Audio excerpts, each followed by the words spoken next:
सुप्रभात छात्रों, welcome to Hindi class. Previous कक्षा में हमने उषा कविता के व्याख्या तथा अभ्यास प्रश्न उत्तरों का अध्ययन किया था। आज उससे आगे बढ़ते हैं। काव्य सौंदर्य बोध संबंधी प्रश्न और उनके उत्तरों का अध्ययन करेंगे। तो चलिए छात्रों, समझ लेते हैं। निम्नलिखित काव्यांश को पढ़कर पूछे गए प्रश्नों के उत्तर दीजिए। प्रातः नभ था बहुत नीला शंख जैसे, भोर का नभ राख से लीपा हुआ चौका। अभी गीला पड़ा है। बहुत काली सिल जरा से, लाल केसर से कि जैसे धुल गई हो। स्लेट पर या लाल खड़िया चौक मल्दी हो किसी ने, नील जल में या किसी की गौर झिलमिल देह जैसे हिल रही हो। और जादू टूटता है इस उषा का, अब सूर्योदय हो रहा है। एक बार पुनः कविता की व्याख्या बहुत ही कम शब्दों में मैं आपको स्पष्ट कर देती हूँ। कविता में प्रातःकाल का मानवीकरण किया गया है।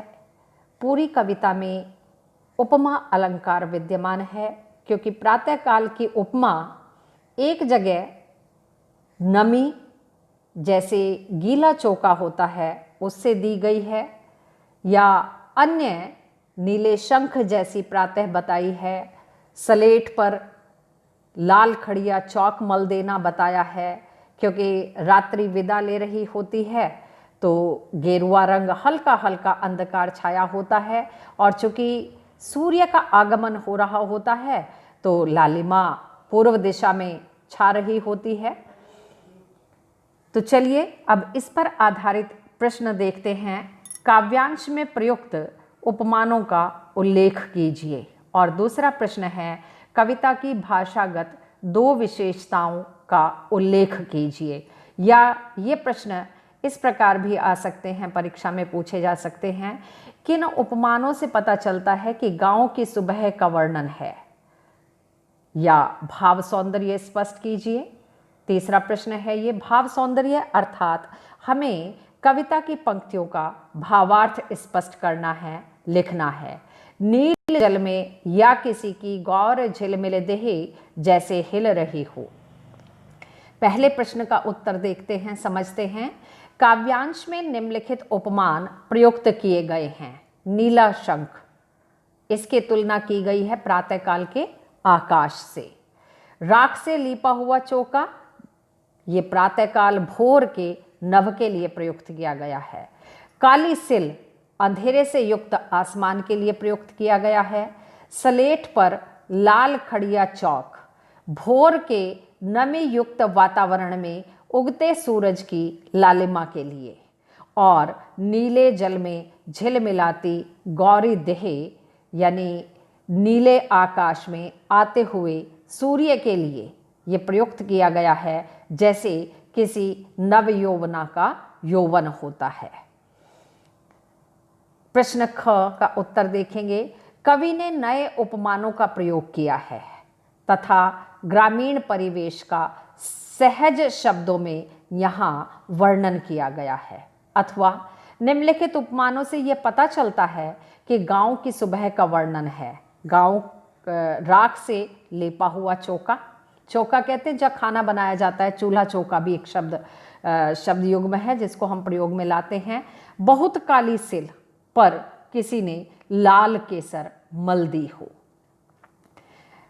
तीसरे प्रश्न का उत्तर है, कवि ये बताना चाहता है, ये कहना चाहता है कि सुबह सूर्योदय से पहले नीले आकाश में नमी होती है।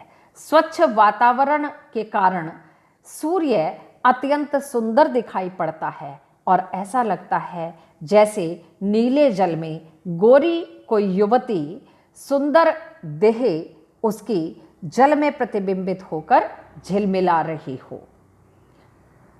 दूसरा प्रश्न हम देखते हैं, कोष्ठक के प्रयोग से कविता में क्या विशेषता आ गई है, वह स्पष्ट कीजिए। और दूसरा है, काव्यांश में आए किन्हीं दो अलंकारों का नामोल्लेख करते हुए उनसे उत्पन्न हुए सौंदर्य को भी स्पष्ट कीजिए। और तीसरा, उपर्युक्त कविता में आए किसी दृश्य बिंब से आप सबसे अधिक प्रभावित हुए हों, यदि ऐसा कोई है, और क्यों प्रभावित हुए। तो पहले का उत्तर देखते हैं। कवि ने ब्रैकेट्स का प्रयोग, कोष्ठकों का प्रयोग किया है। कोष्ठक अतिरिक्त जानकारी प्रदान करते हैं और बात पर बल देने के लिए भी प्रयोग किए जाते हैं। जैसे कविता में कोष्ठक में दी गई जानकारी, यानी अभी गीला पड़ा है, से आसमान की नमी और उसकी ताजगी की जानकारी हमें मिलती है। काव्यांश में शंख जैसे में उपमा तथा बहुत काली सिल गई हो में उत्प्रेक्षा अलंकार है।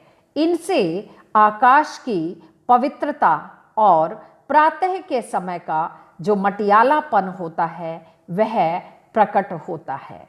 और तीसरे का उत्तर है, प्रस्तुत काव्यांश में हम नीले जल में गोरी गोरी देह के झिलमिलाने के बिंब से बहुत अधिक प्रभावित हुए हैं, क्योंकि सुबह नीला आकाश स्वच्छ और निर्मल होता है तथा नमी के कारण दृश्य कुछ हिलते से प्रतीत होते हैं।